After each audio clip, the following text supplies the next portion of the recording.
You're listening to an exclusive production from Valio. Influence without approval. Command respect without seeking permission. Chapter 1. The cost of seeking approval. There is a subtle, almost invisible thread that connects our actions to the expectations of others. For many of us, this thread begins as a simple desire for connection, a natural wish to be liked and accepted.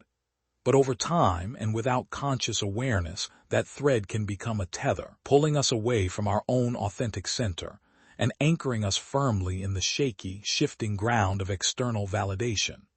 This constant search for a nod of approval, a reassuring word, a sign that we've done the right thing or made the correct choice, is a silent transaction where we trade our own inner authority for the temporary comfort of agreement. It feels safe, yet it is one of the most significant limitations on our potential for true influence. Think of influence not as a spotlight others shine on you, but as a light that emanates from within you. When you are continuously looking outside yourself for permission, you are effectively dimming your own light, waiting for someone else to switch on the power. You are saying, in effect, I will only step forward once I know the path is officially endorsed.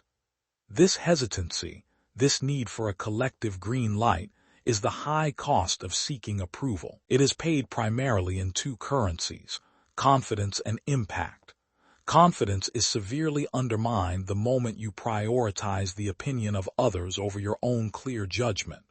Every time you second-guess a decision, every time you tailor an opinion to please a group, you are sending a deeply embedded negative message to your subconscious. My instinct is unreliable. Other people know better than I do. This creates a persistent internal wavering, a slight but noticeable uncertainty that others intuitively pick up on. True, resonant confidence isn't loud or demanding. It is a quiet, settled conviction.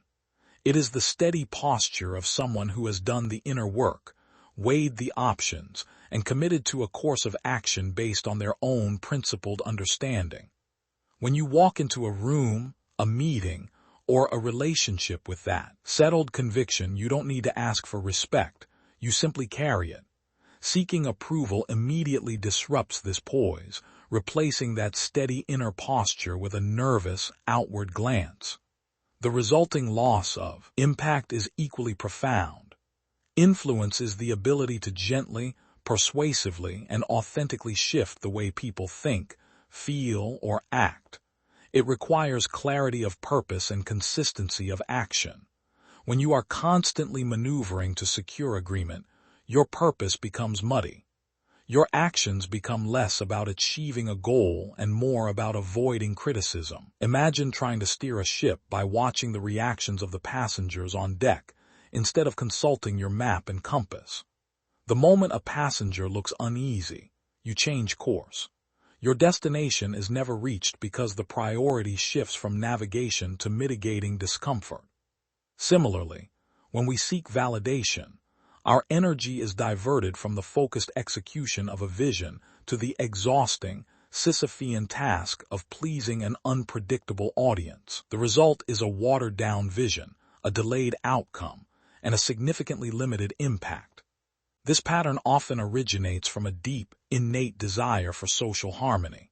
We crave connection, and conflict, criticism, or disagreement can feel like a direct threat to that connection. To avoid this perceived threat, we learn to anticipate what others want and offer it up preemptively. We become the mediator who always defers their own needs, the team member who always agrees, or the friend who never speaks a challenging truth. The irony here is that while we believe we are creating harmony, we are actually creating something much less valuable: surface agreement. Genuine, lasting harmony is not the absence of diverse opinions. It is the elegant management of those differences. It requires the courage to introduce a dissenting voice, an alternative perspective, or a firm boundary, all while maintaining warmth and respect. It demands that you trust in the strength of the relationship to handle the slight tension of disagreement. When you continuously suppress your truth to maintain an artificial calm, you rob the relationship, or the team, of the benefit of your complete, authentic self. You diminish the very connection you are trying so hard to protect. The process of moving away from this approval-seeking pattern begins with a shift in definition. We must stop defining our worthiness by the response we receive. Your value as a person, your brilliance, and your capacity to contribute are inherent. They exist before, during, and after any interaction, entirely independent of whether someone claps for you or critiques you. To begin reclaiming your inner authority, practice making small, low-stakes decisions based purely on your own thoughtful preference, without asking for input or permission. Choose the restaurant you want. Express the opinion you genuinely hold. Structure your personal time exactly as you need it. These small acts of self-determination are micro-affirmations of your own capacity to judge, decide, and act. Each time you succeed, you reinforce the message that your inner compass is trustworthy. Furthermore, recognize that the very act of seeking permission is a signal of doubt. When you preface an idea with phrases like, "I know this might be silly, but," or, "Is this okay with everyone?" you subtly instruct your audience to look for the flaw. You have already introduced the possibility of inadequacy. Conversely, when you present an idea with thoughtful conviction, taking ownership of the risk and the reward, you project an image of command. You invite people to join your certainty, not to vet your anxiety. This is not a call to become insensitive or dismissive of others' feelings. That would merely be an overcorrection, leading to an entirely different kind of imbalance. The goal is not to stop caring about others. The goal is to stop outsourcing your personal sense of worth. The most influential leaders are profoundly attuned to the needs and feelings of the people around them, but their choices are driven by their vision and their values, not by a fear of disappointing a few.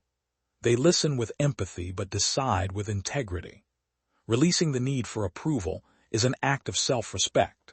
It is a commitment to the difficult, beautiful truth that your highest contribution is possible only when you are operating from a place of uncompromised authenticity. It frees up the enormous mental and emotional energy you currently spend on anticipation and anxiety. That liberated energy can then be redirected toward creative problem-solving, focused execution, and the consistent cultivation of a life and a voice that is truly your own. Begin today by noticing every time you start to reach out for a lifeline of external validation. Catch that impulse, hold it gently, and then intentionally choose to rely on the quiet, steady strength of your own thoughtful assessment. That internal silence, that moment of self-reliance, is where true, lasting influence takes root. Give yourself the permission you've been waiting for. Chapter 2. Cultivating Inner Authority. If Chapter 1 was about identifying the tether that holds us to external validation, this chapter is about forging the anchor that grounds us in inner authority. True power doesn't reside in titles, status, or the ability to command others. It begins as a quiet, unwavering conviction within you. This conviction is the deep, settled trust in your own judgment and your own value system. When you operate from this place, you cease waiting for permission, and you begin to lead simply by existing authentically. Cultivating inner authority is a reflective, ongoing process. It requires you to consciously shift your primary source of truth from the noisy, unpredictable external world to the steady, reliable compass of your own being. This is not an act of isolation or arrogance. It is an act of principled self-alignment. The first step in this cultivation is a clear and honest inventory of values. We talk about values abstractly, but inner authority demands that we make them concrete. What truly governs your decisions when no one is watching? Is it fairness, integrity, creativity, stability? Take the time to identify 3 to 5 core principles that, when honored, make you feel most whole and most in alignment with your ideal self. Write them down. Keep them visible. These aren't just motivational words. They are the fundamental rules of engagement for your life. They form the bedrock of your judgment. When a decision looms, large or small, your first point of reference should become this list, not the potential response of others. Instead of asking, will they like this? Or will this cause friction? You learn to ask, does this decision honor my commitment to integrity? Or does this choice reflect my core value of fairness? When your decision passes this internal screen, it carries an intrinsic weight and a natural poise that requires no external endorsement. The next critical element is learning to trust your instinctive judgment. Judgment, when cultivated properly, is an elegant blend of experience, observation, and intuition. We often suppress our intuitive voice because it speaks softly and is difficult to rationalize. But intuition is often the fastest, most synthesized form of wisdom we possess. It is that subtle flicker, that small momentary feeling that something is either perfectly right or subtly off-kilter, before your rational mind has a chance to catch up. To cultivate this trust, you must practice moments of intentional silence. In the rush of modern life, we are rarely quiet enough to hear that internal voice. Dedicate time each day, even just 5 minutes, to still the mental chatter. When faced with a choice, resist the immediate urge to seek advice. Instead, sit with the decision. Close your eyes and notice how your body responds when you imagine each potential path. Does one option create a feeling of tightness or anxiety? Does another bring a sense of expansive ease and quiet certainty? Your body rarely lies. Learning to interpret these internal signals is essential for bypassing the anxious need for external approval. Inner authority also thrives on competence and self-reliance. While we are not trying to become solitary figures, we must eliminate the habit of over-relying on others for tasks we are capable of handling ourselves.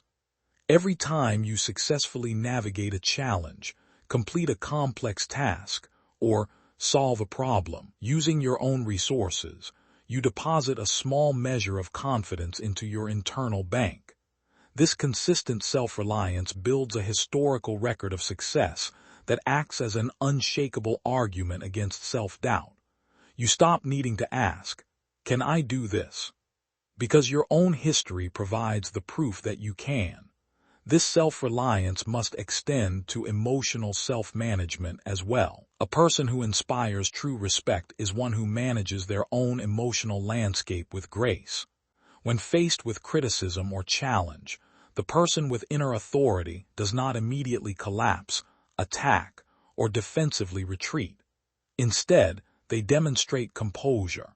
They possess the capacity to receive external input, even negative input, and process it thoughtfully without immediately losing their equilibrium.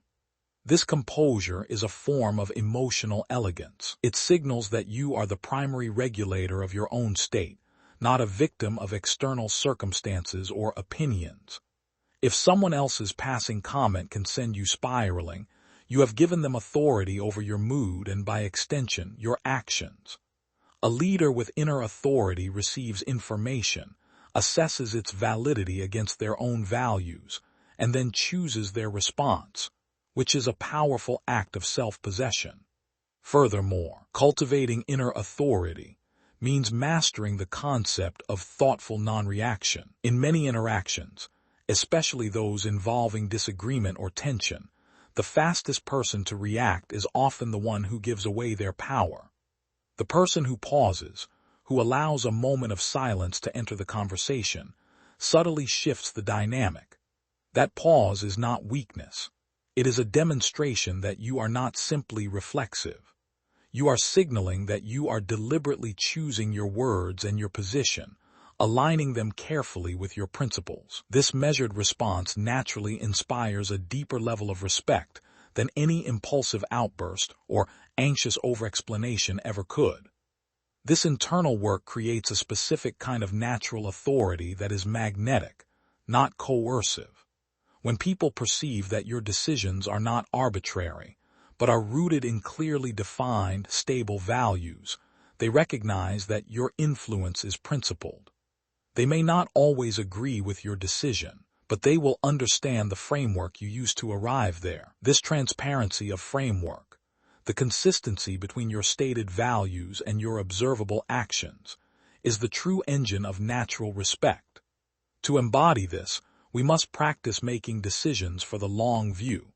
Approval-seeking tends to prioritize immediate comfort and short-term peace.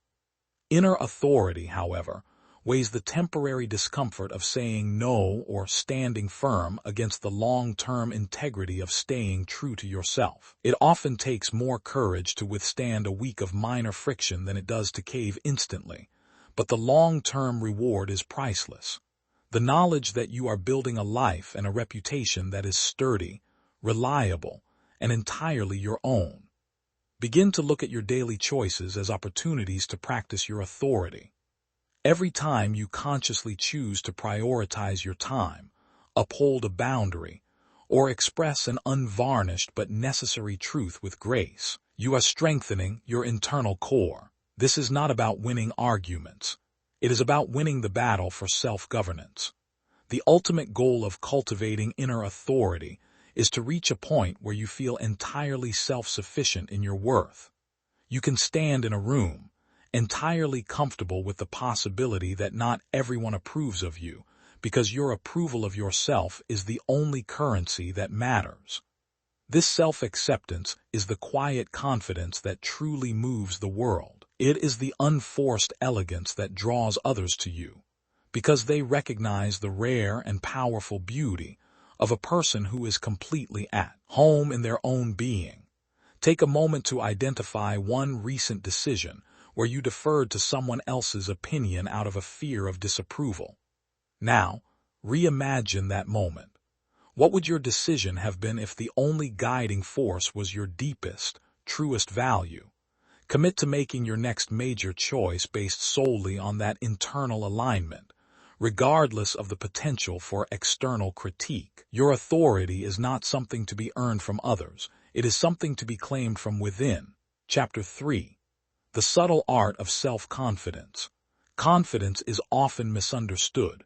We tend to associate it with loud declarations, dominant gestures, or an unwavering, aggressive certainty. But true, magnetic confidence is not a performance. It is a subtle art of presence. It is the quiet recognition of your own value, held in perfect balance with a genuine humility and an openness to the perspectives of others. This balanced confidence is not only attractive, but it is also the single most effective currency for authentic influence. When we lack this balanced confidence, we tend to swing to extremes. On one side is the need for approval, which we discussed, leading to hesitancy and self-doubt. On the other side is arrogance, a defensive overcompensation that attempts to mask insecurity with bluster. Neither of these extremes inspires genuine respect or lasting influence. Arrogance creates resistance. Insecurity creates doubt. True influence requires a middle path, one paved with assurance without aggression. This subtle art begins with understanding that confidence is not about being right all the time. It is about being comfortable being yourself all the time. This comfort stems from a deep, internal reconciliation of your strengths and your weaknesses. You acknowledge your competence without needing to boast, and you recognize your areas for growth without feeling diminished. This acceptance is the root of true humility. Humility in this context is not self-deprecation. It is the clear-eyed view of reality. To project assurance without arrogance, you must first master the art of poised communication. This means speaking with clarity and deliberation, resisting the urge to fill every silence or rush your points. When you are truly confident in what you are saying, you trust your words to land, and you don't feel the need to chase them with nervous laughter, defensive hedging, or excessive explanation. A confident voice is measured, its rhythm is steady, and its tone conveys calm ownership of the thought being expressed.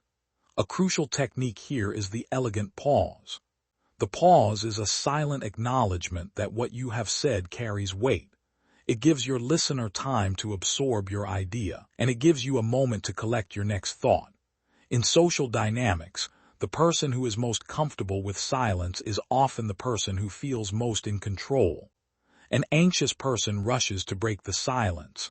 An assured person utilizes it as a tool for emphasis and reflection. Furthermore, authentic confidence is expressed through attentive listening.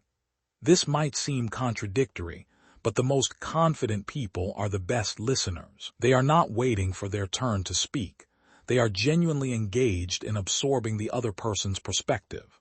Why? Because they are not preoccupied with proving themselves. They do not feel threatened by input that challenges their views.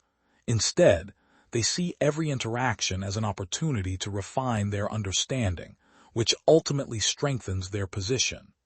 This ability to listen without becoming defensive is a powerful signal of inner security. It tells others that your foundation is strong enough to withstand contrary information. Arrogance, on the other hand, often manifests as selective listening, where a person is merely waiting for a gap to insert their own opinion. This shuts down true communication and isolates the person trying to influence. Assurance is the quiet force that says, "I am secure in my view, but I am open to being even more informed." This creates a cooperative atmosphere, which is far more conducive to influence than a competitive one. The subtle art also includes a mastery of calm body language. Your posture, your gestures, and your eye contact speak volumes before you utter a single word. A confident posture is open, relaxed, and centered. It does not slouch in self-doubt, nor does it rigidly puff up in defensiveness. It maintains balanced eye contact, direct enough to convey engagement and sincerity, but not so intense as to be challenging or confrontational. Your hands rest easily, your movements are fluid, and you occupy your space comfortably without trying to dominate it. Consider the role of acknowledgement and appreciation. A truly confident person is generous with recognition. They don't feel that celebrating the strengths of others diminishes their own light. In fact, they understand that elevating the competence and contributions of those around them actually enhances their own influence. When you are the leader who consistently sees and acknowledges talent, people are drawn to your judgment and respect your leadership because they know you are fair and discerning. This is the magnetism of generosity, a core component of balanced influence. In contrast, an arrogant person often seeks to minimize the accomplishments of others to make their own appear larger. This is a fragile strategy built on comparison, and it ultimately leads to alienation. Confidence is independent. It stands on its own merit and therefore has no need to tear others down.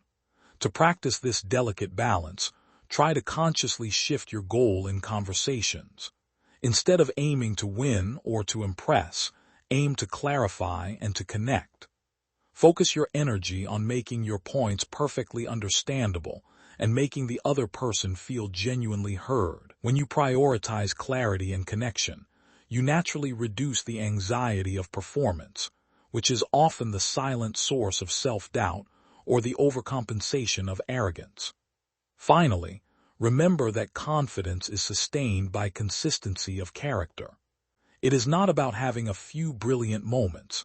It is about showing up reliably and predictably aligned with your stated values, as discussed in the previous chapter. When people know what to expect from you, when they trust that you will be fair, thoughtful, and principled in your interactions, they naturally defer to your judgment. This consistency is the unflashy, elegant foundation of all long-term respect. It requires dedication, self-reflection, and a persistent effort to live up to your own highest standards.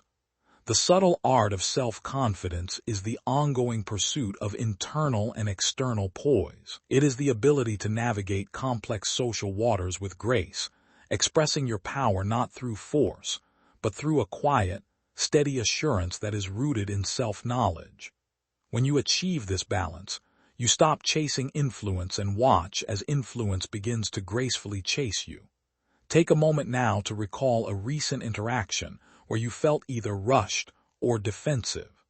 How could you have introduced a moment of calm and stillness into that conversation? Practice that measured pace in your next conversation, trusting that your truth is strong enough to speak softly. Let your poise be your most powerful argument. Chapter 4. Listening without losing yourself. The most influential people possess an exceptional capacity for deep listening.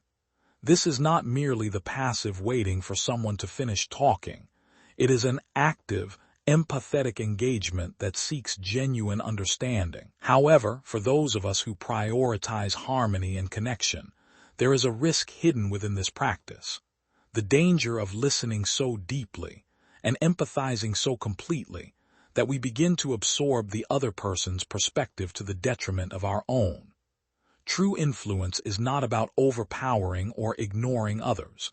It is about gracefully integrating their reality with your own principled stance. To do this, you must master the delicate balance of listening with openness while maintaining internal integrity. The first step is redefining what it means to listen. Listening should be an act of gathering information, not an act of immediate surrender. When you listen effectively, you are collecting the nuances of the other person's position, noting their underlying needs, and understanding the emotional texture of their argument. This thorough comprehension is not an agreement. It is the raw material necessary for crafting a truly influential and balanced response. Without this material, your response will be disconnected and ineffective, regardless of how firm your principles are. To protect your internal integrity while listening, you must engage a psychological shield, intentional detachment. This means creating a slight, conscious distance between the words you are hearing and your emotional response to them. When the other person is speaking, practice observing their ideas as pieces of data, rather than as direct assaults on your position or self-worth. You can think of it like standing back from a painting. You observe the colors and composition without allowing the image to immediately consume your identity. This detachment allows you to maintain the neutrality required for fair judgment. When you listen while internally defending, you miss critical details. When you listen while internally agreeing out of anxiety, you weaken your resolve. Intentional detachment ensures you are fully present to receive the message, but it prevents you from automatically shifting your position just to align with the speaker. You are present in the conversation, but firmly anchored in your own values. This leads to the essential practice of empathy without absorption. Empathy is a powerful tool of influence because it builds trust and makes the other person feel recognized. It is the ability to temporarily step into their shoes and see the world from their viewpoint. You can genuinely say, "I understand why you feel threatened by this change," or "I see the value of your concern regarding this timeline." The critical distinction is that understanding is not endorsement. You can fully appreciate why someone holds a particular belief without adopting that belief as your own. To avoid absorption, after you acknowledge their perspective, consciously return to your own center. Reconnect with your core values and principles. Use a mental cue, perhaps silently repeating one of your core values like fairness or long-term vision to ground yourself. This allows you to say, "I understand your perspective and here is why my position remains." This structure, acknowledgement followed by affirmation, is the most elegant and influential way to navigate disagreement. A major threat to this balance is the internal pressure to fix or please. When we listen, especially to complaints or concerns, the instinct to smooth things over is powerful. We want to erase the discomfort and restore immediate harmony. This desire often prompts us to make concessions or offer hasty reassurances that compromise our position. To listen without losing yourself, you must be comfortable with unresolved tension. Influence is often exerted in the space of tension. Your role as a leader is not to eliminate all discomfort, but to guide the discussion through it toward a principled solution.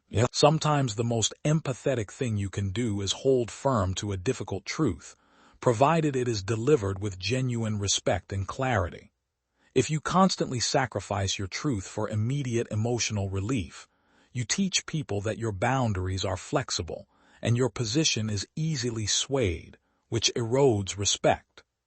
Therefore, when listening, practice asking clarifying, non-judgmental questions. These questions serve two powerful purposes.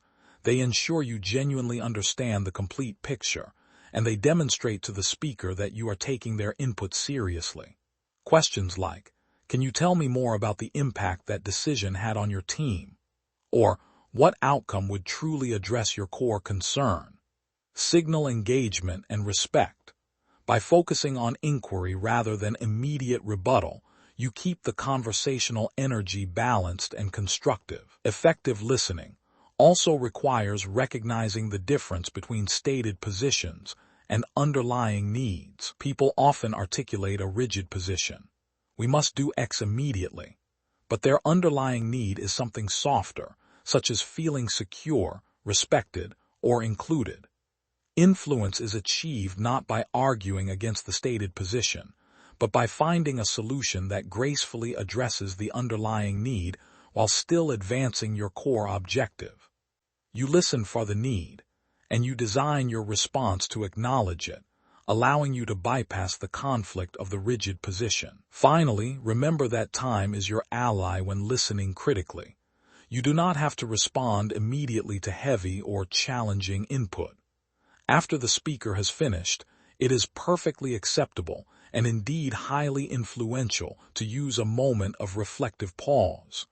Phrases like, "Thank you for sharing that. I want to give your perspective the consideration it deserves, and I'll follow up with a thoughtful response tomorrow," convey respect and buy you the time necessary to process the information, check it against your values, and formulate a response that is both principled and persuasive.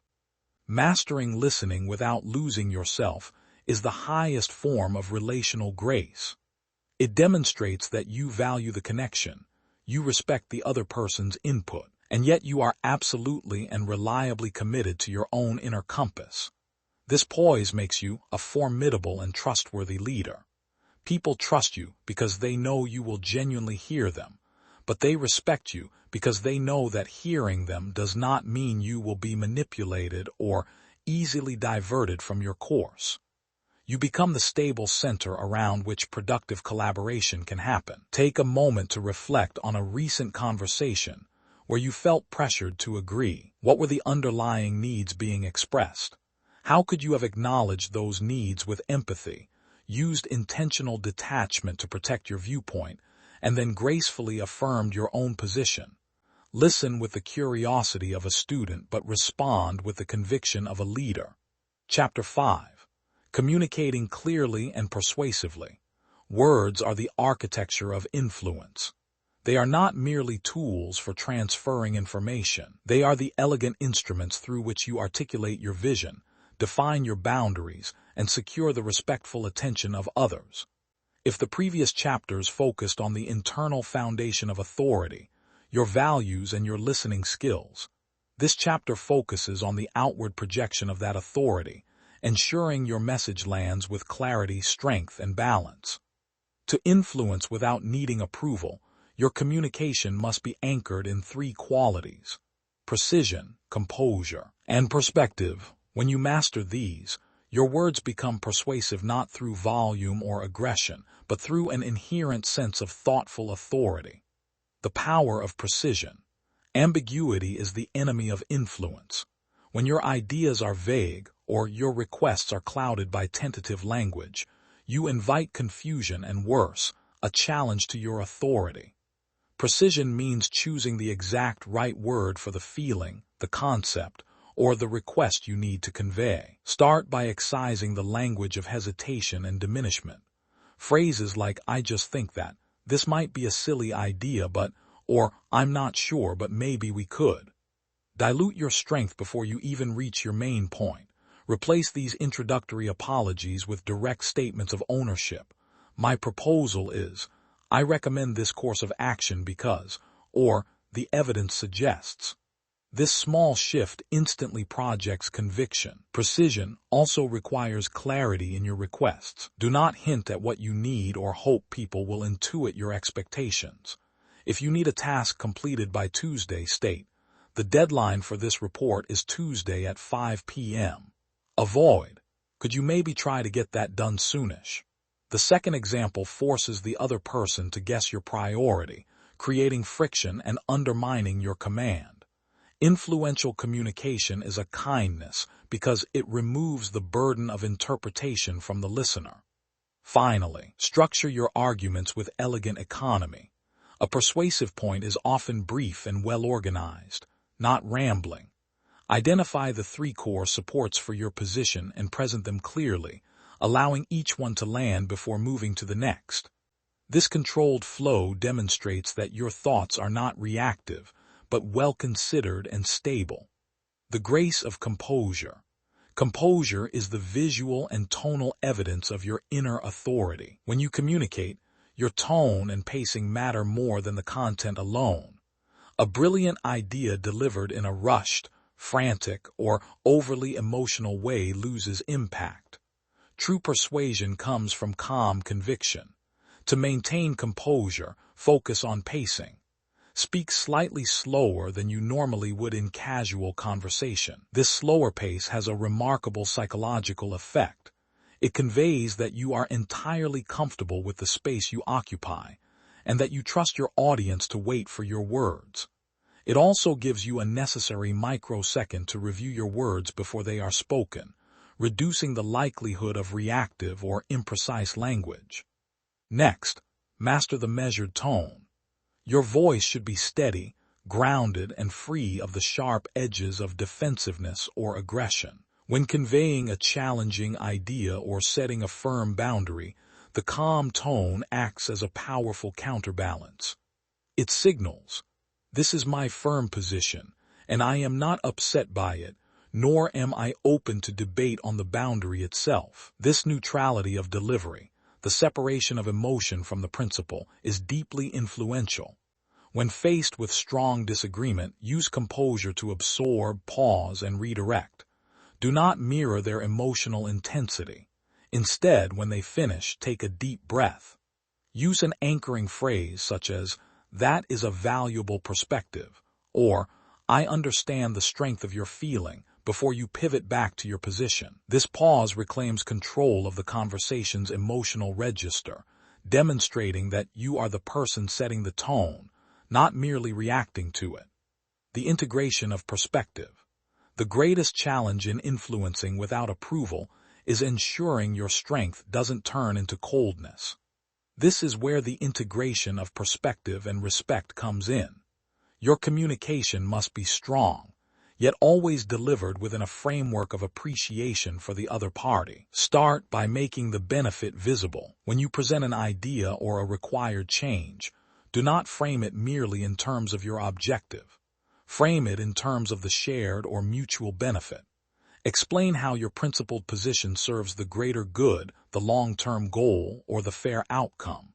Instead of saying, "We have to do it my way," say, "Doing it this way creates the greatest efficiency for the entire team and aligns with our commitment to fairness." By connecting your proposal to a shared value, you transform it from a command into a principled guidance. This requires you to speak to the highest self of the listener. Assume that the people you are communicating with are rational, intelligent, and motivated by positive intent, even if they disagree with you. When you frame your communication around respect for their intelligence and their capacity for fairness, you elevate the entire conversation. This approach is disarming and immediately sets a tone for collaborative resolution, even when you must hold a firm line. Finally, understand the influence of acknowledging the cost. A truly balanced and persuasive leader recognizes that every decision, even a good one, carries some cost or requires some effort. Don't pretend challenges don't exist. When you communicate a tough decision, briefly acknowledge the difficulty it imposes.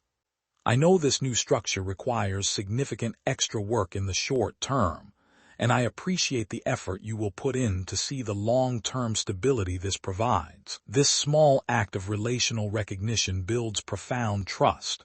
You are strong enough to ask for the sacrifice, and you are gracious enough to acknowledge the effort. Communicating clearly and persuasively, without relying on the crutch of approval, is ultimately an act of integrity.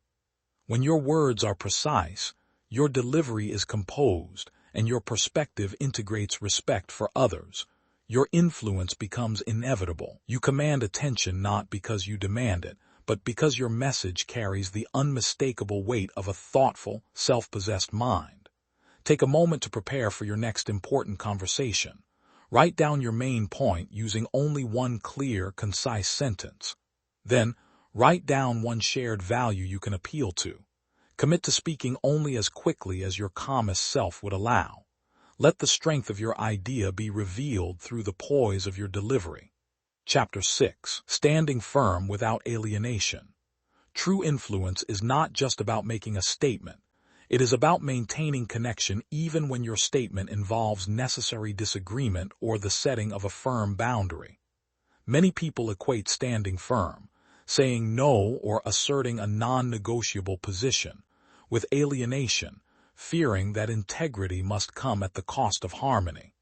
This is a false choice. The true master of influence understands that it is possible and essential to assert one's position gracefully while keeping relationships intact. This capacity for principled firmness without coldness is built upon a delicate yet strong architecture of respect, clarity, and non-defensiveness. The principle of respectful assertion. To stand firm without alienating others, you must first separate the person from the position. Your boundary or disagreement should be focused entirely on the issue, the action, or the request, never on the character or worth of the individual making the request. When asserting a difficult boundary, begin with a phrase of relational affirmation. Acknowledge the person, the request, or the relationship before you deliver your refusal or boundary. For example, instead of a blunt "no, I can't do that," you might say, "I value our collaboration, and to ensure the quality of my existing commitments, I must decline that specific task right now." Or, "I understand why this deadline is important to you, and I need to uphold the boundary of not scheduling meetings before 9 a.m. This simple act of opening with affirmation ensures that the listener feels seen and respected before they hear the resistance. It softens the delivery, signaling that your refusal is an act of self-management and integrity, not a personal rejection of them. It frames your firmness as a decision rooted in your values, not a reaction driven by opposition. The power of the principled no.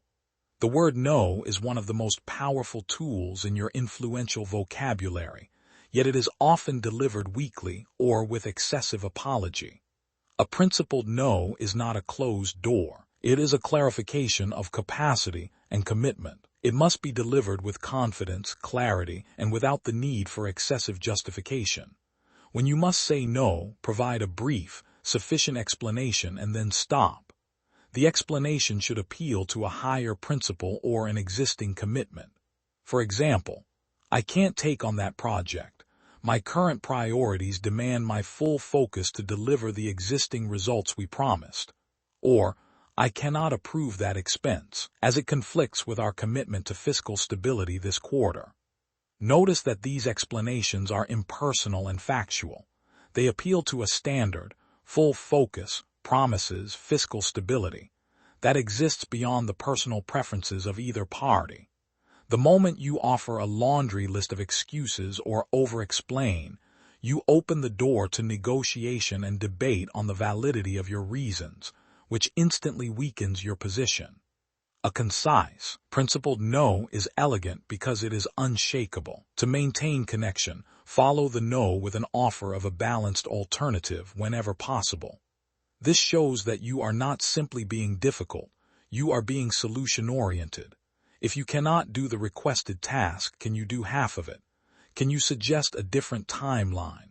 Can you point them toward a different resource? "I can't do it by Friday, but I can deliver a high-quality result by Tuesday." Or, "I can't chair the committee, but I would be happy to contribute to the strategy memo." This gesture keeps the collaborative energy flowing, transforming a moment of tension into an exercise in resourceful problem-solving. Managing the aftermath with poise. Even when delivered with grace, asserting a firm position can sometimes lead to pushback, frustration, or temporary disappointment from the other party. Your ability to maintain poise in this aftermath is the ultimate test of your influential capacity. The key here is non-defensiveness. When met with disappointment, resist the urge to re-justify your position. You've already stated your principled no and offered your alternative. Any further debate weakens the boundary. Instead, acknowledge their feeling without retracting your position. I understand that is frustrating for you, or I recognize this isn't the outcome you hoped for. Then, calmly hold the line. If the person tries to re-engage the debate, you can use a technique called the reaffirming statement. As I said, I must prioritize the existing deadlines. Or, I appreciate your push, but my position on the budget remains firm for the reasons I explained. This allows you to maintain control of the conversation's trajectory without becoming argumentative. You are calmly asserting, the discussion on this matter is closed, and my commitment is to the larger principle. By remaining composed, you teach others that your firmness is not a mood or a negotiation tactic. It is a consistent, structural element of your integrity. They learn that while they may not always get their preferred answer, they will always get a fair, respectful, and thoughtful response from you.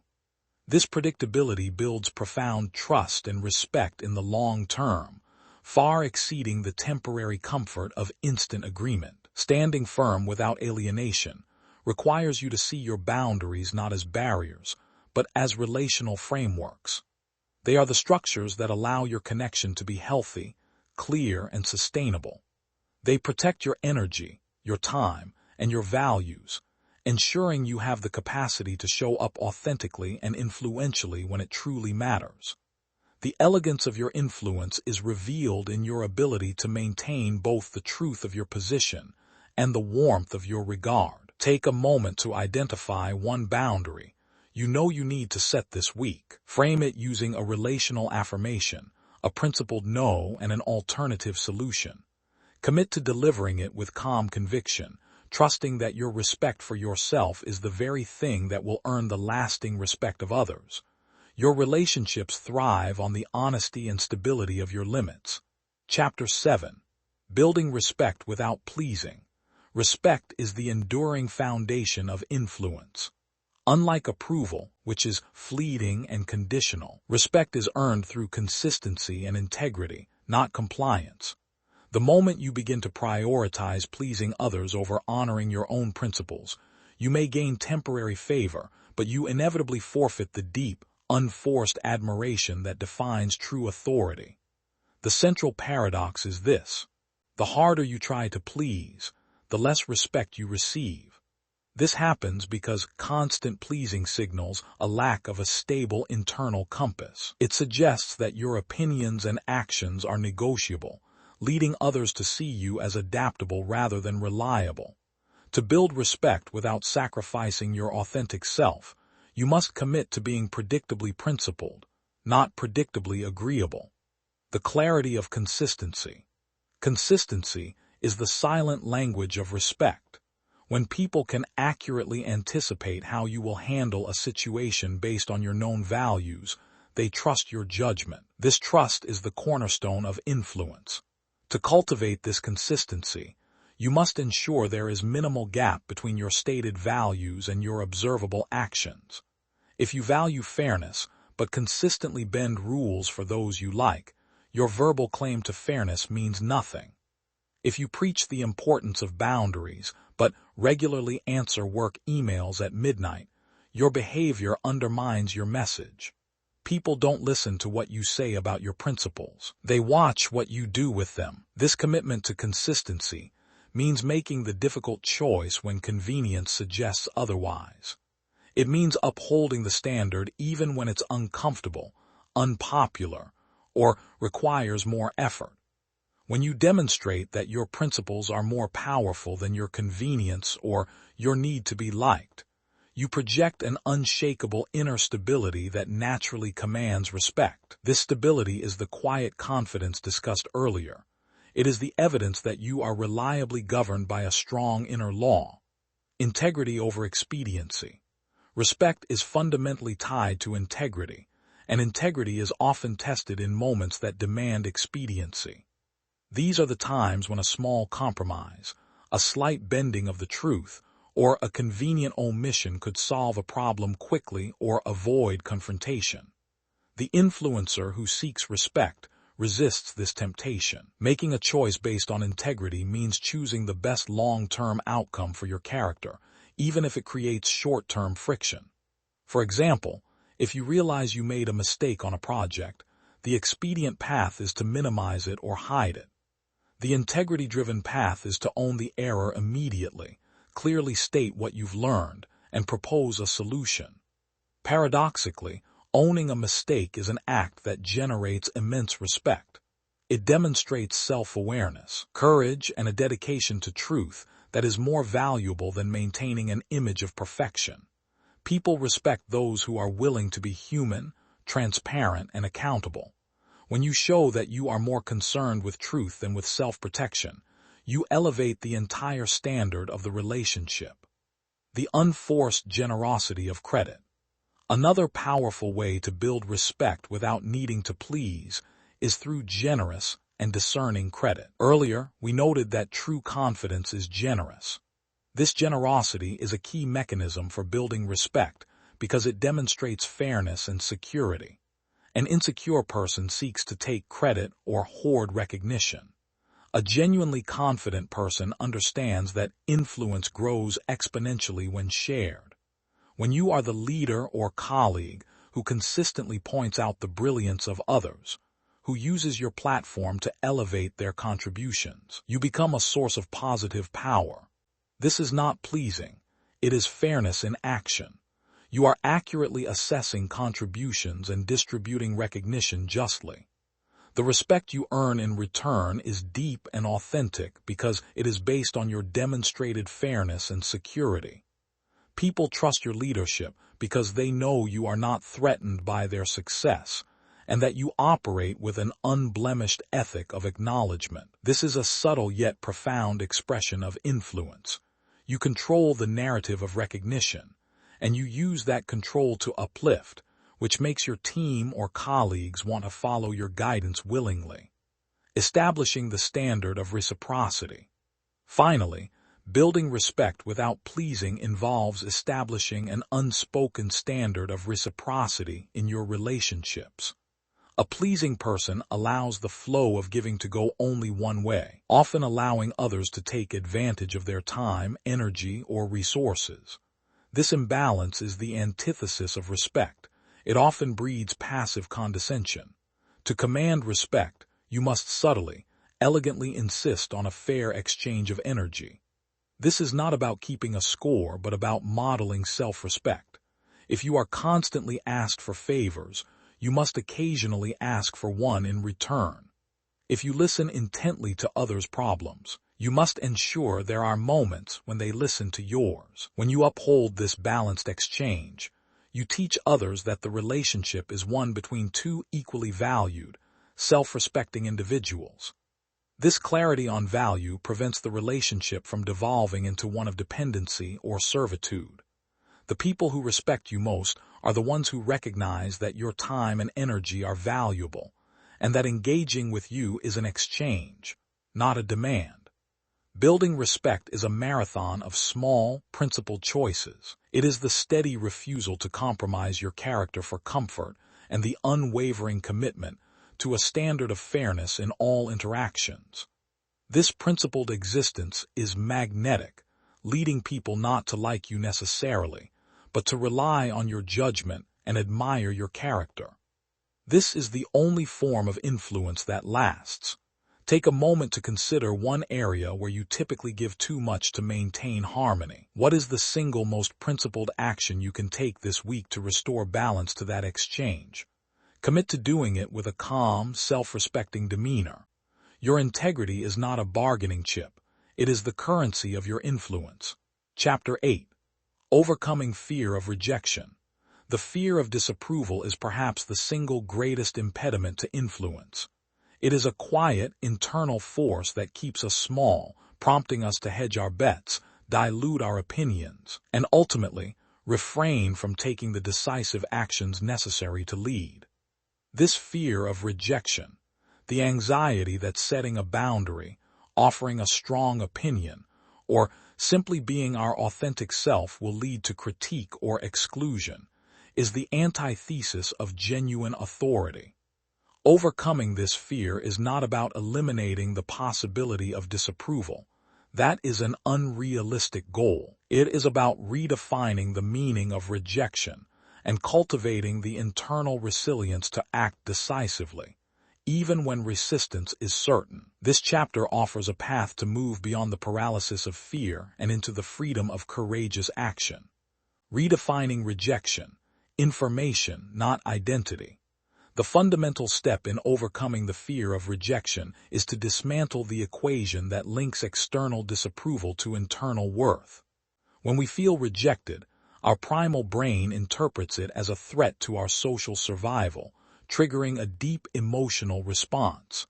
To counteract this, we must consciously reframe rejection as information, not a statement about our identity. When an idea is criticized, when a boundary is tested, or when a proposal is declined, view it as feedback, not a final judgment on your person. Ask yourself, what does this tell me about the specific context, the timing, or the clarity of my delivery? A no to your request does not mean you are unworthy. It means this specific request does not align with the priorities of the person or system you presented it to. By treating every instance of rejection as data points for refinement, you immediately disarm its emotional power. Data is impersonal. Judgment is deeply personal. Choose to process the information rather than internalize the verdict. This shift allows you to maintain your inner equilibrium even when the external landscape is uneven. The power of detachment from outcome. Much of the anxiety surrounding decisive action stems from an overattachment to a specific, positive outcome, specifically an outcome that includes validation. To act decisively, you must cultivate a healthy detachment from the external result.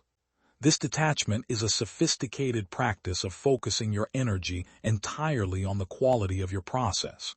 Your authority lies in your ability to research, weigh your values, formulate a principled position, and communicate it with clarity and respect.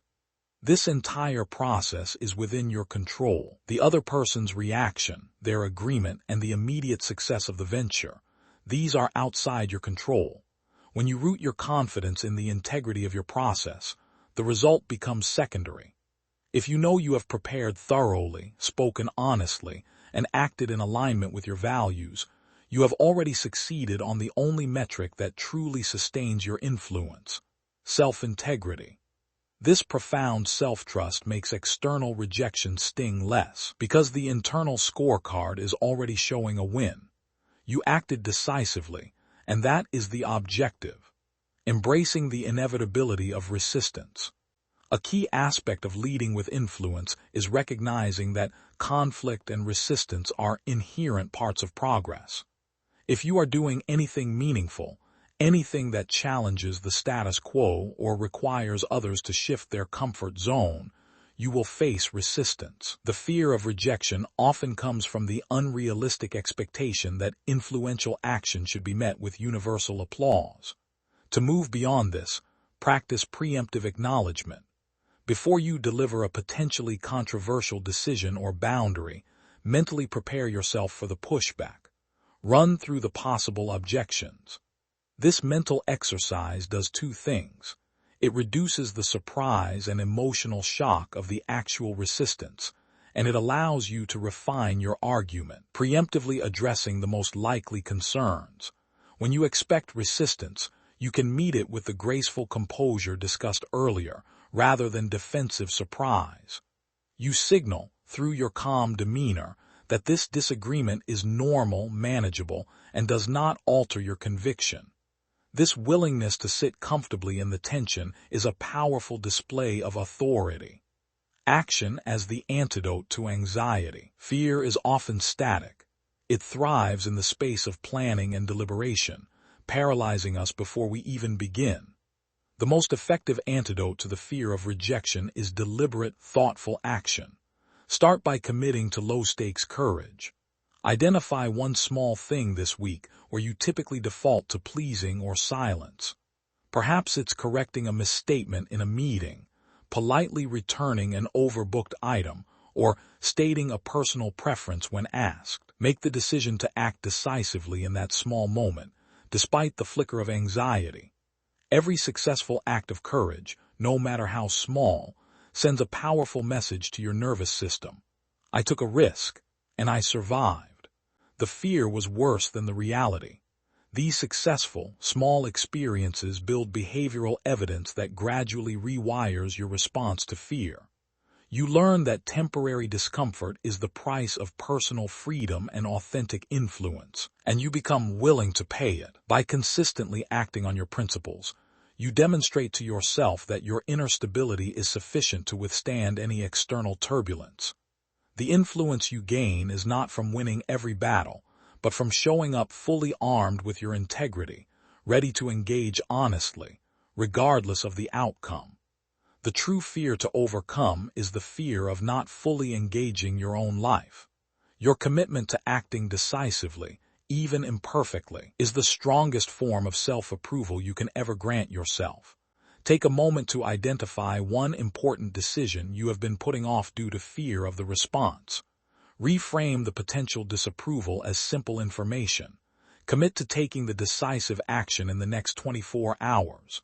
Courage is not the absence of fear. It is the decision that something else is more important than fear. Chapter 9. Leading with influence, not authority. The traditional definition of leadership often revolves around formal authority, the power granted by a title, a position, or a hierarchy. However, the most effective and respected leaders operate from a far more enduring source of power: influence. Leadership is not about commanding. It is about guiding, inspiring, and shaping outcomes through the sheer force of presence and principled action. When you lead with influence, you don't need a heavy hand. You need a clear vision and a consistent character. Leading with influence, rather than authority, means transforming your role from that of a decision-maker who dictates to a facilitator who aligns. Your goal is to make people want to follow your guidance because they trust your judgment, see the value in your vision, and feel respected in the process. The visionary, not the dictator. Influence begins with the compelling nature of your vision. A true leader doesn't just issue tasks. They articulate a meaningful purpose. People rarely commit their best energy to a task simply because they are ordered to do so. They commit when they understand why the task matters, how it connects to a larger good, and where they fit into the elegant tapestry of the shared goal. To lead with influence, you must become a master of context. Before asking anyone to take a step, paint a clear, beautiful, and honest picture of the destination. Explain the why with the same detail and passion you use for the what. This involves translating complex goals into simple, resonant language that appeals to the values and aspirations of your team or partners. When people feel intellectually and emotionally connected to the purpose, their motivation becomes internal, requiring far less external force or supervision. This is a critical shift from authority. Authority says, "Do this because I said so." Influence says, "Join me in this effort because this is a worthwhile, principled goal, and your unique contribution is essential to reaching it." Guiding through questions, not answers. A leader who relies solely on authority tends to hoard information and provide all the answers. A leader who operates through influence, however, uses thoughtful inquiry to guide others toward discovery. This is a subtle yet powerful technique for inspiring commitment and building capacity. When faced with a problem, resist the urge to immediately provide the solution. Instead, ask strategic questions that encourage your team or colleagues to engage their own expertise and judgment. Questions like, "Given our core value of quality, what 3 options might we consider? If we look at this challenge from the customer's perspective, what is the fairest path forward?" What is the best way to handle this while ensuring the long-term stability of the system? By guiding through questions, you demonstrate that you respect their intelligence and trust their ability to contribute to the solution. This fosters a sense of co-ownership and responsibility. When people help build the solution, they are far more committed to executing it successfully than if they were simply handed a mandate. Your influence grows because you are cultivating the authority of others, not diminishing it. The influence of consistent fairness. Nothing undermines influence faster than the perception of arbitrary decisions or unequal treatment. A key element of leading without explicit authority is the relentless pursuit of consistent fairness. This means making decisions based on agreed-upon standards, values, and principles, regardless of who is asking or how personally invested you are in the outcome. This commitment to fairness requires transparency of process. When a tough decision is made, you don't just announce the result. You briefly explain the framework or criteria that led to the choice. For example, the final budget allocation was based strictly on the 3 metrics we agreed upon in the planning session: demonstrated client need, long-term ROI potential, and risk mitigation. By making your decision-making process visible and rooted in objective standards, you remove the personal element. People may still dislike the outcome, but they cannot reasonably question the integrity of the process. This impartiality is deeply respected and serves as a quiet but formidable source of authority. You are not just leading people, you are leading by principle, empowering without detaching. Finally, leading with influence requires the balanced act of empowerment. You delegate tasks not just to offload work, but to invest trust. True empowerment means giving others the necessary resources and the freedom to navigate the path, with the understanding that they may make course corrections or even minor mistakes along the way. This requires you to step back from micromanagement and offer supportive oversight instead. Your influence is exerted not through control, but through availability. You are present to offer counsel, to ensure alignment with the core values, and to clear roadblocks, but you resist the urge to take over. When people feel truly trusted and empowered, they rise to meet that expectation. They become more resourceful, more accountable, and more invested in proving your faith in them justified. This trust-based system creates a positive feedback loop. Your influence builds their confidence, and their successful ownership reinforces your authority. Leading with influence is an art of poised orchestration. It's about setting the rhythm, providing the score, and then trusting the musicians to play their parts brilliantly. It is the most sustainable and resonant form of leadership because it elevates everyone involved, creating success that is both principled and collaborative. Take a moment to identify one task you're currently holding onto out of a habit of authority or control. Commit to delegating that task today, giving the owner full freedom of execution. Use a thoughtful question, rather than a direct instruction, to start the conversation. Let your trust be the highest reward you offer. Chapter 10. Aligning actions with values. Influence is strongest when it is integrated. It isn't a technique you apply only during negotiations or presentations. It is the natural byproduct of a life lived in harmony with a fixed set of principles. This is the essence of aligning actions with values. When your conduct in small daily matters reflects the integrity you claim in large professional ones, your influence becomes deeply rooted and effortlessly persuasive.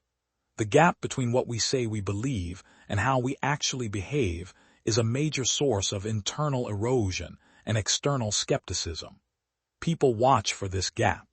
They forgive imperfect results, but they rarely forgive the visible disconnection between a leader's principles and their practices. True influence, therefore, requires closing this gap entirely, making your values the non-negotiable standard for every decision and interaction. Integrating integrity into the mundane. The most powerful test of your values doesn't happen during a crisis. It happens in the mundane decisions of your day. Integrity is revealed not when the spotlight is on, but when you believe no one is watching. If fairness is one of your core values, how does that translate to the way you distribute workload, acknowledge contributions, or allocate resources when it's inconvenient? If respect is paramount, how do you speak about a colleague who isn't present, or how do you handle a disagreement with a service provider? These small, almost invisible choices are the micro-expressions of your character. To ensure alignment, you must consistently audit your default behaviors. When you are tired, stressed, or rushed, where do your principles slip? Do you resort to cutting corners, making assumptions, or offering vague explanations? These moments of fatigue are where your true, unedited values are revealed. The practice is to pause in these moments and intentionally choose the action that honors your principle, even if it requires a slight delay or greater effort. This intentionality elevates routine actions into acts of principled leadership. Values as decision-making filters. For leaders who seek to move beyond the need for approval, values should not be aspirational posters on the wall. They must be active decision-making filters. Every choice, from hiring a team member to selecting a vendor to initiating a new strategy, must pass through the sieve of your core principles. When faced with a complex choice, instead of merely weighing pros and cons, add a third axis to your analysis: value alignment. For example, if you have two good options for a new project launch, one which is highly profitable but requires you to compromise on your value of transparency, and one which is moderately profitable but allows for complete openness with clients, the choice becomes instantly clearer. The latter decision, while potentially sacrificing short-term gain, preserves the long-term influence built on trust. The commitment to this filtering process means accepting that principled decisions are often more difficult in the short term. They may require turning down lucrative opportunities, holding firm against powerful internal or external pressures, or choosing the path that costs more time or money. However, these visible sacrifices are the very acts that validate your leadership. They tell your colleagues and partners, this person's word is backed by their sacrifice. That is the kind of profound trust that leads to unforced influence. The consistency of ethical reciprocity. Aligning actions with values also dictates the standard of ethical reciprocity you uphold in relationships. This means you do not tolerate in others the behaviors that violate your own core values, nor do you allow others to treat you in a way that disrespects your integrity.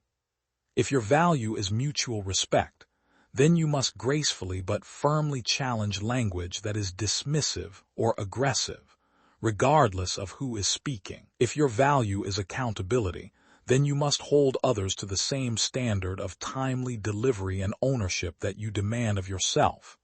This is not judgmental. It is setting a standard of engagement. By maintaining this standard consistently, you establish an ethical gravity around yourself. People understand that to work with you, they must operate at the level of integrity you model. You lead by creating a safe, predictable environment where principled behavior is the norm and is expected from everyone. This is a subtle yet powerful form of influence where your presence dictates the culture. Aligning actions with values is the ultimate expression of self-governance.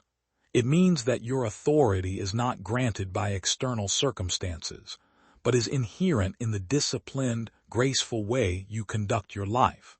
When your external actions flawlessly reflect your internal convictions, your need for approval vanishes. Your influence is no longer something you seek. It is simply what you are. Take a moment to reflect on a recent action you took that felt slightly out of alignment with one of your core values. What small correction can you make this week to bring your behavior back into harmony with that principle? Commit to making that correction visible to one person you trust. Integrity is not what you stand for, it is what you step up and do. Chapter 11. Sustaining influence over time. Influence is not a sudden flash of brilliance. It is a steady, enduring light. The long-lasting authority that commands natural respect. the kind that doesn't need to be forced or constantly reasserted, relies on the elegant management of balance and consistency. To sustain influence over time, you must learn to navigate the pressures of change and challenge without sacrificing your core equilibrium. This enduring influence requires shifting your focus from achieving quick wins to cultivating long-term resonance. It's about building a reputation that precedes you, one that speaks of reliability, fairness, and thoughtful endurance. The balance of presence and detachment. A primary challenge in sustaining influence is remaining actively engaged without becoming emotionally entangled in every outcome. This is the balance of presence and detachment. You must be present enough to lead, guide, and connect, but detached enough to handle setbacks, criticism, and resistance without losing your internal center. Presence means showing up fully, giving your undivided attention in conversations, following through on commitments, and being visibly involved in the execution of your vision.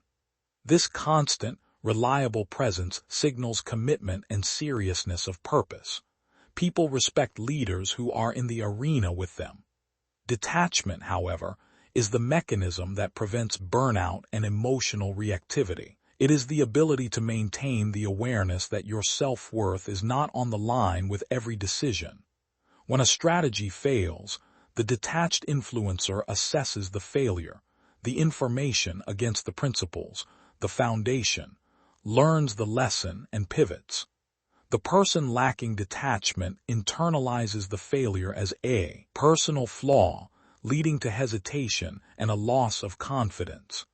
Sustained influence requires you to see yourself as a steward of the process, not the guarantor of every result. This detachment ensures your reactions are measured and based on analysis, not anxiety. The rhythm of renewal and giving. Sustained influence demands a sustainable source of energy. You cannot pour from an empty cup, and you cannot lead others gracefully if you are depleted and resentful. Therefore, the long view of influence requires a disciplined rhythm of renewal and giving. Giving your time, your expertise, your attention, and your generosity in acknowledging others is how you expand your influence. It builds social capital, elevates your team, and establishes you as a valued resource. This outward flow is essential for leadership. However, the sustained ability to give depends entirely on a dedicated practice of renewal. This means recognizing and honoring your need for rest, reflection, and unstructured personal time. It is an intentional withdrawal from external demands to reconnect with your core energy and values. When you return from renewal, you bring a fresh perspective, better judgment, and genuine enthusiasm, qualities that are inherently influential. The leader who neglects renewal eventually becomes brittle, reactive, and unable to make thoughtful, balanced decisions. Their influence erodes because their judgment becomes clouded by fatigue. The influential leader sees rest not as a luxury, but as a non-negotiable component of strategic capacity. Consistency across all stakeholders. To maintain influence, you must demonstrate consistency not just over time, but across different audiences and stakeholders. The person you are in the boardroom must align with the person you are with your administrative staff, your family, and even strangers. People unconsciously test for this alignment. If they see you treat one group with immense respect and another with dismissive impatience, the integrity of your entire persona is undermined. Sustained influence requires a universal application of your core values. If fairness is your principle, it must apply equally to the most powerful client and the newest intern. This is the hardest kind of consistency to maintain, but it is the most rewarding. When people realize that your high standard of respect is unconditional, that it is a feature of your character, not a tool for advancement, they place their unreserved trust in you. Your reputation for treating everyone with dignity creates a deep well of goodwill that sustains your authority through inevitable periods of challenge, leaving room for evolution. Finally, sustaining influence does not mean remaining static. The world changes and your role must evolve with it. Enduring influence requires consistency of character combined with flexibility of method. Your core values, integrity, fairness, clarity, should remain fixed. These are your anchors, but your methods, your skills, and your understanding of the landscape must be fluid and open to evolution. The willingness to learn, adapt, and admit a new perspective is a powerful sign of confidence, not weakness. It shows that your ego is not tied to being right about everything, but to being effective and principled about the next step. A leader who maintains influence forever is one who gracefully accepts new information, changes a long-held view when necessary, and empowers the next generation of ideas. This willingness to evolve ensures that your influence remains relevant and dynamic, ensuring that you continue to guide outcomes long into the future. Sustained influence is the ultimate testament to a life lived with balance. It is the steady glow that comes from aligning your interior world with your exterior actions, remaining consistently principled, and wisely managing your energy for the long journey. Let your consistent character be your legacy, and your influence will become inevitable. Chapter 12. Mastering Influence Without Approval.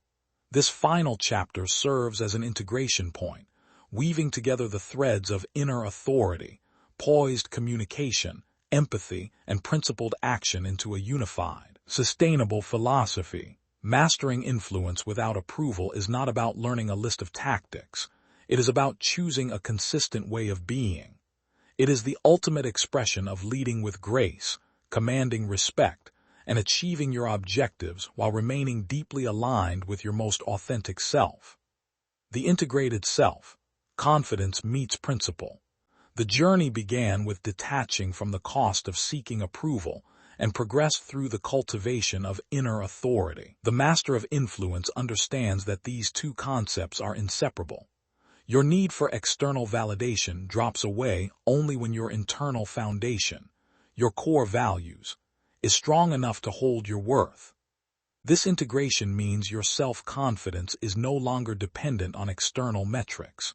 You project assurance without arrogance because your poise is rooted in the quiet, steady knowledge of your preparation and your principles. When you enter a conversation or a decision-making process, you are secure in the knowledge that you have done the reflective work. This allows you to communicate with precision and composure, refusing to use language that diminishes your ideas or opens the door to unnecessary negotiation. The fully integrated self maintains a profound balance between conviction and openness. You are firm without being alienating, because your firmness is always wrapped in respect. You can listen without losing yourself because you have defined the boundaries between empathy and absorption. You take time to understand the deepest needs of others, but you make your decisions based on the highest standards of your own integrity and fairness. The continuous loop of influence. Sustainable influence functions as a continuous, self-reinforcing loop. Every principled action you take strengthens your inner authority, which in turn enhances your external influence. 1. Values-driven action. You begin by aligning actions with values, choosing the path of integrity even when it's inconvenient. This is the seed of influence. 2. Increased resilience. This principled action allows you to overcome the fear of rejection, seeing setbacks as data rather than personal failure. Your courage grows. 3. Natural respect. Your consistency and resilience lead others to build respect without you needing to please them. They rely on your character. 4. Effortless leadership. This respect transforms your role from one of demanding authority to one of natural influence, making others want to follow your guidance. 5. Sustained poise. You achieve sustained influence over time by balancing active involvement with restorative renewal, ensuring your well is never dry. By committing to this loop, you shift your entire energetic stance. You stop striving to be seen as influential and start focusing on simply being influential. The effort moves from constant external maneuvering to consistent internal maintenance. The final commitment: own your approval. The ultimate mastery of influence without approval is recognizing that the only necessary approval is your own. This does not mean living selfishly or ignoring the needs of the community. Quite the opposite. When you are fully self-approving, you are free from the petty, defensive actions born of insecurity. You are liberated to be the most generous, principled, and clear-sighted version of yourself. Your influence is the elegant impact you have when you trust your own judgment enough to act decisively, speak honestly, and stand firm gracefully. It is the respectful space you occupy when you demand nothing but attract everything: trust, collaboration, and loyalty.